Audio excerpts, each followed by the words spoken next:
I lifted my shirt, ready to nurse my crying baby, but suddenly, 2 men sat beside me, their eyes full of envy and greed. The 2 men were incredibly sleazy. They clearly planned to take advantage of the situation. Pwede ba pag busog na yung baby mo, ako naman maging baby mo? Just when I was scared and helpless, a man with a big gold chain approached. Seeing the 2 men's dirty smiles, he deliberately revealed the gun on his waist. The 2 brothers thought he was a cop and hurriedly left. Sensing the danger, only then did my anxious heart calm down. After getting my consent, the man sat down, keeping a distance from me on purpose. But as more people boarded the bus, Pete slowly shifted closer. Soon, the bus was packed. When the conductor began checking tickets, I immediately panicked. I had no money to buy a ticket. Seeing the conductor get closer, I had no choice but to shamelessly ask the man for help. Upon hearing that my village had been destroyed by a typhoon, Pete generously bought me a ticket. I thought I had met a kind soul, but as things unfolded, I gradually realized the man in front of me was just another wolf in sheep's clothing. As the bus slowly moved forward, Pete began to introduce himself. With his kind help, I started to relax and began telling him about my tragic past. Beneath my beautiful exterior, I carry a past that haunts me.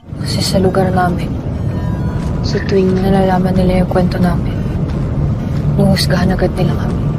My father died in a car accident, and my mother, devastated by grief, went mad. She eventually chose to take her life. My mother's sister took in the 2 of us, but not long after, she secretly sold my brother for $800 to traffickers. Since then, I haven't seen my brother again. Years passed, and I grew into a young woman, but this was also the beginning of my nightmare, and frequently became the target of my uncle's advances. I was powerless to fight back against a drunk man. I once tried to ask my aunt for help, but she only insulted me more. Believing I was just talking nonsense, she kicked me out of the house. I ended up working as a waitress in the city. Then one day, as I worked like usual, I heard a familiar voice calling my name. I couldn't believe it. I had reunited with my long-lost brother. I was as happy as a child. We hugged for what seemed like forever, not letting go. My brother didn't want me to suffer anymore, so he took me back to his home. I thought his new wife might not accept me, but it was the complete opposite. She treated my brother with love, and treated me like her own sister. The bond between them was perfect, and for the first time in many years, I felt happiness.